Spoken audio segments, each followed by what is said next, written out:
الحمدللہ الحمدللہ والصلاة والسلام علی رسول اللہ اما بعد فاعوذ باللہ من الشیطان الرجیم بسم اللہ الرحمن الرحیم۔ کبیرہ گناہ کون کون سے ہیں، اس کے بارے میں یہ ہمارا ایک موضوع چل رہا ہے۔ آج دو کبیرہ گناہ دیکھیں گے جن کا ذکر ہوگا، وہ یہ روزہ نہ رکھنا اور حج نہ کرنا استطاعت کے باوجود، اور قطع رحمی۔ یہ تین گناہ ایسے ہیں جن کو ہم دیکھتے ہیں۔ دیکھیں، روزہ نہ رکھنا جو پہلے نمبر پہ، یہ جو کبیرہ گناہ ہے، روزے کی اہمیت کا اندازہ اس بات سے آپ لگائیں کہ ہر نبی پر روزہ فرض تھا، اسلام کا ایک رکن ہے۔ اگر روزہ نہ رکھا جائے تو اس کا اسلام صحیح نہیں ہوگا۔ اگر کوئی شخص روزہ نہیں رکھتا، جو روزہ نہیں رکھتا وہ کبیرہ گناہ کر رہا ہے، بلکہ کفر کر رہا ہے، کفر ہوگا۔ جیسے نماز کو نہ پڑھنا کفر ہے، اسی طرح روزہ کو بھی اگر کوئی نہیں رکھتا تو وہ بھی کفر ہی ہوگا۔ روزے کے متعلق اسلام میں بڑی سختی ہے۔ امام ذہبی لکھتے ہیں کہ تمام مسلمانوں کو اس بات پر اتفاق ہے کہ اگر کسی کو عذر نہ ہو اور وہ روزہ چھوڑ دے تو وہ زنا سے بڑا گناہ ہوگا، شراب پینے والے سے بھی بڑا گناہ ہوگا۔ وہ شخص روزہ چھوڑ دے تو زنا سے بڑا گناہ ہوگا، وہ شخص بے دین ہوگا۔ ایک روزہ بھی شرعی عذر کے بغیر چھوڑنا کبیرہ گناہوں میں سے ہے، تو اس سے آپ اس کا اندازہ لگا سکتے ہیں۔ اور عالم برزخ میں دردناک عذاب ہے اس شخص کے لیے جو روزہ نہیں رکھتا۔ لیکن اللہ کے نبی کو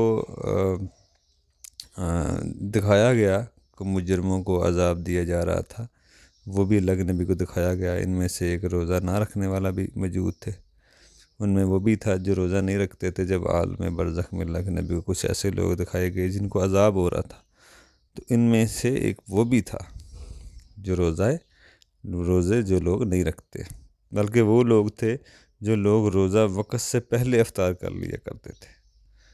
سوچیں، تو جو نہیں رکھتے، اللہ کے نبی نے فرمایا جو بغیر عذر کے رمضان کا ایک روزہ بھی جان بوجھ کے چھوڑ دے، ساری عمر بھی روزہ رکھتا رہے، وہ روزے کی کمی کو پورا نہیں کر سکتا۔ تو رمضان کا فرض روزہ توڑنا کبیرہ گناہ ہے۔ دوسرا کبیرہ گناہ استطاعت کے ساتھ حج نہ کرنا۔ حج جو فرض ہوا ہے وہ 9 ہجری کو فرض ہوا، اور بیت اللہ کا حج یہ فرض ہے۔ استطاعت جو رکھتا ہے، جو آنے جانے کی طاقت رکھتا ہے، جو آنے جانے کا خرچہ جس کے پاس موجود ہو۔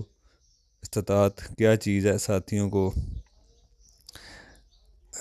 آنے جانے کا جو خرچہ ہے، مال ہے، کسی بھی شکل میں ہو وہ مال، ٹھیک ہے نا۔ بلکہ بہت سارے بہانے ہیں لوگوں کے حج نہ کرنے کے، جیسے کہتے ہیں کہ شادی کرنی ہے، مکان بنانا ہے بچوں کا، اور بھی بہت سارے لوگوں نے باتیں بنائی ہوتی ہیں۔ تو یہ اس میں مسئلہ ہے، ان کے یہ بہانے اللہ کے ہاں مقبول نہیں ہیں۔ اللہ کے ہاں مقبول ہیں کہ نہیں، اللہ ہی بہتر جانتا ہے، لیکن حج کرنا فرض ہے۔ اگر کوئی نہیں کرتا تو وہ گناہ کبیرہ کر رہا ہے۔ دوسرا مسئلہ، اللہ نے نماز پڑھنے کا حکم دیا ہے، اگر چوری نہ کرنے کو کہا ہے تو بڑا گناہ کون سا ہوگا؟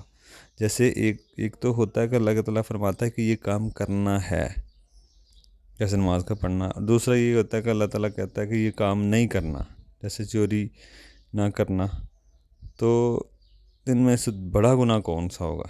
بڑا وہی ہوتا ہے جو اللہ کرنے کا حکم دے، بندہ نہ کرے۔ جیسے نماز کا پڑھنا ہے، اللہ کہتا ہے کہ نماز کو قائم کرو، نماز کو پڑھو، بندہ نہیں کرتا، تو یہ بڑا گناہ ہے اس مقابلے میں کہ جس سے منع کیا ہو۔ جیسے چوری کرنا، اللہ نے منع کیا ہو، بندہ کر لے، یہ بھی گناہ ہے، کبیرہ گناہ ہے، لیکن چھوٹا ہے اس گناہ سے جس کا اللہ نے حکم دیا ہو۔ تو یہ اسی طرح اللہ نے روزہ رکھنے کا حکم دیا، زکوٰۃ دینے کا حکم دیا، اگر وہ بندہ نہیں کرتا تو شراب پینے سے بھی بڑا گناہ ہے، کیونکہ شراب سے منع کیا ہے۔ جس چیز سے منع کیا ہو وہ بندہ کر لے، وہ چھوٹا گناہ ہوتا ہے، اور جو اس کو حکم دیا ہو بندہ نہ کرے وہ بڑا گناہ ہے۔ جیسے آپ دیکھتے ہیں حضرت آدم علیہ السلام کو حکم دیا کہ آپ نے اس پھل کو نہیں کھانا، اور شیطان کو حکم دیا کہ آپ نے یہ کام کرنا ہے، اس نے انکار کیا۔ اس سے بھی آپ دیکھ سکتے ہیں کہ حضرت آدم علیہ السلام انہوں نے تو توبہ کی توفیق ان کو ملی، ٹھیک ہے نا، لیکن حضرت دوسرا شیطان کو ایک حکم دیا گیا تھا کہ آپ نے یہ کام کرنا ہے، تو اس نے نہیں کیا، سجدے کا انکار کیا۔ تو یہ دونوں گناہوں کو آپ دیکھ سکتے ہیں، اللہ تعالیٰ کے جو یہ احکام ہیں دونوں کو ماننا چاہیے، چاہے منع کیا ہو کسی چیز سے یا کرنے کا حکم دیا گیا ہو، دونوں کی اپنی جگہ اہمیت ہے۔ لیکن بڑا گناہ وہ ہوتا ہے جس کا حکم دیا جائے اور نہ کرے، جیسے نماز کا پڑھنا اور روزہ رکھنا، زکوٰۃ دینا، یہ سارے حکم دیے گئے ہیں کہ ان گناہوں کو، ان چیزوں کو نہ کرنے والا بڑا گناہ کر رہا ہوتا ہے۔ اسی طرح یہ اللہ تعالیٰ حج کرنے کا حکم دیا گیا ہے، اگر نہ کرنے والا شراب پینے والے، زنا کرنے والے سے بھی بڑا گناہ کرتا ہے، کیونکہ اللہ تعالیٰ کا یہ حکم ہے کہ حج کرو، استاد کے باوجود حج نہ کرنا کبیرہ گناہوں میں سے ہے، ٹھیک ہے نا۔ حضرت عمر رضی اللہ عنہ فرماتے ہیں کہ جو لوگ انہوں نے کہا کہ جو لوگ حج نہیں کرتے وہ مسلمان نہیں ہیں، ٹھیک ہے نا، اور ان پر جزیہ لگا دو۔ تو یہ دیکھیں اس میں سے بھی کتنی سخت وعید ہے۔ استطاعت کیا چیز ہے؟ استطاعت ضروری نہیں کہ پیسے ہی ہوں، اگر آپ کے پاس کوئی پراپرٹی ہے، مال جائیداد، وہ بھی استطاعت میں آئیں گی، وہ بیچ کے انسان جائے۔ تیسرا بڑا گناہ قطع رحمی ہے۔ رشتے دو طرح کے ہوتے ہیں، ایک رشتہ نسبی ہوتا ہے اور باپ کی طرف سے، دوسرا رشتہ ماں کی طرف سے ہوتا ہے، جیسے نانی، خالہ، دونوں رشتوں کو جوڑا جائے۔ قطع رحمی کرنے والا شخص بھی جنت میں نہیں جائے گا، یعنی کہ جو قریبی ہوں رشتہ دار، ان کا خیال رکھا جائے، ان کے ساتھ اچھا سلوک کیا جائے، ٹھیک ہے نا، بغیر کسی شرعی عذر کے تکلیف اور اذا دینا ان کو، یہ گناہ یا تعلق توڑنا یہ جرم ہے، شریعت کے نظر میں یہ کبیرہ گناہ ہے۔ اللہ تعالیٰ نے منافق کی یہ خصلت بیان کی ہے کہ منافقین رشتہ داری کو توڑتے ہیں، قطع رحمی کرتے ہیں، اور اللہ تعالیٰ کی لعنت ہے ان لوگوں پر جو رشتہ داری ختم کرتے ہیں۔ نبی علیہ السلام فرمایا رشتہ توڑنے والا شخص جنت میں نہیں جائے گا۔ تو یہ تیسرا گناہ ہے۔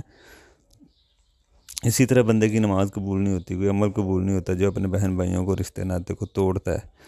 تو رشتے توڑنا حدیث کی روشنی میں کبائر میں داخل ہے۔ باقی انشاءاللہ آگے بھی ہم کچھ اس میں دیکھیں گے۔ السلام علیکم۔